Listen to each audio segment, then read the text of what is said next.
여러분 반갑습니다. 긍정의 원더우먼입니다. 지난 시간에 이어서 제가 어디까지 얘기했죠? 저희가 직장을 그만두고 대구로 이사 가겠습니다 라고 얘기했을 때 저희 엄마가 조건을 걸었다고 하셨죠. 그 조건이 뭐였냐면요, 애터미 1박 2일 석세스 아카데미를 갔다 와야 된다 라고 말씀을 하셨어요.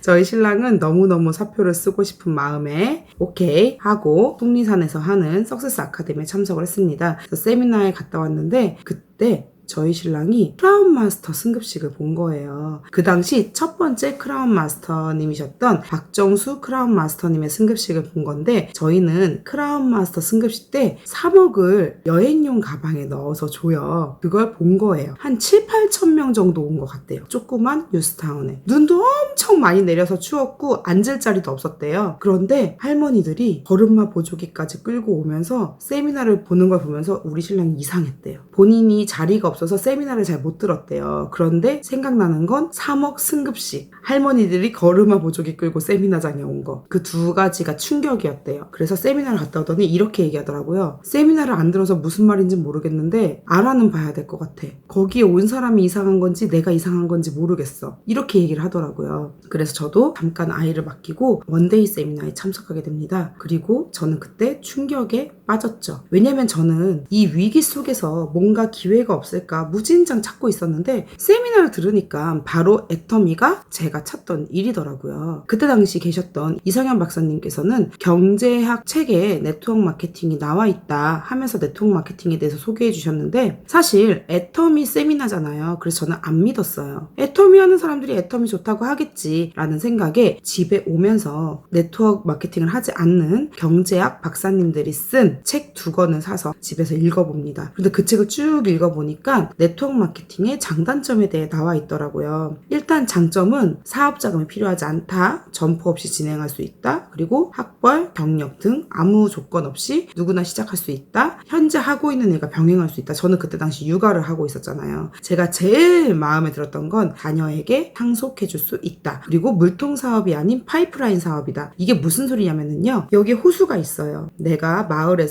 물을 팔아서 돈을 벌려면 물을 떠야죠. 맨날 물통에다가 물을 떠서 나르고 내가 몸이 아프면 더 이상 물을 뜰 수가 없겠죠. 그런데 어떤 사람은 파이프라인을 건설을 해요. 근데 파이프라인이 완성될 동안 돈이 될까요? 안 될까요? 안 되겠죠. 하지만 파이프라인이 완성이 되면 그때부터는 수도꼭지만 틀 때마다 전부 다 돈인 거죠. 바로 이것이 물통 사업과 파이프라인 사업의 차이점인데, 네트워크 마케팅은 파이프라인 사업이에요. 우리가 알고 있는 90% 이상의 직업군은 물통 사업입니다. 워렌 버핏은 얘기를 했죠. 당신이 잠을 잘 때도 돈이 나오게 만들지 못한다면 당신은 죽을 때까지 일해야만 한다. 그게 바로 파이프라인 사업을 의미하는 겁니다. 저는 코로나 사태가 터졌음에도 불구하고 꼬박꼬박 남들 월급만큼의 수입이 주마다 들어옵니다. 파이프라인을 완성했기 때문이죠. 어쨌든 파이프라인 사업이라는 장점이 있었고, 여성 참여가 수월하다, 그리고 활동량, 활동 범위, 시간의 구애를 받지 않는다, 이런 많은 장점들이 있었어요. 그때 당시 돌도 안 된 아이를 키우면서 집에 있던 저에게는 최적의 직업이었습니다. 단점도 물론 나와 있었죠. 첫 번째, 돈이 빨리 되지 않는다. 두 번째, 사람들의 인식이 좋지 않다. 그런데 이런 단점에도 불구하고 장점이 너무나 훌륭했기 때문에 네트워크 마케팅을 선택해야 되겠다라고 마음을 먹었습니다. 그래서 애터미를 시작한 게 아니고요. 그때부터 어떤 네트워크 마케팅 회사들이 좋은지 쭉 알아봤어요. 애터미보다 더 좋은 게 있을까봐. 그런데 알아보다가 제가 결국은 애터미를 선택을 했죠. 제가 다른 네트워크 마케팅과 비교해서 애터미를 왜 선택했는지 다음 시간에 설명해 드리도록 하겠습니다. 오늘 이야기는 여기까지고요. 이로써 제가 애터미를 만나기 전 어떤 세월을 살았고 어떤 과정을 거쳐서 애터미까지 오게 되었는지 여러분들에게 소개해드리는 시간이었습니다. 제 이야기를 듣고 여러분들이 많은 공감도 하시고 생각도 하시면서 미래에 대해서 보다 발전적인 생각을 할 수 있는 그런 기회가 되기를 바라겠습니다. 오늘은 이만, 안녕!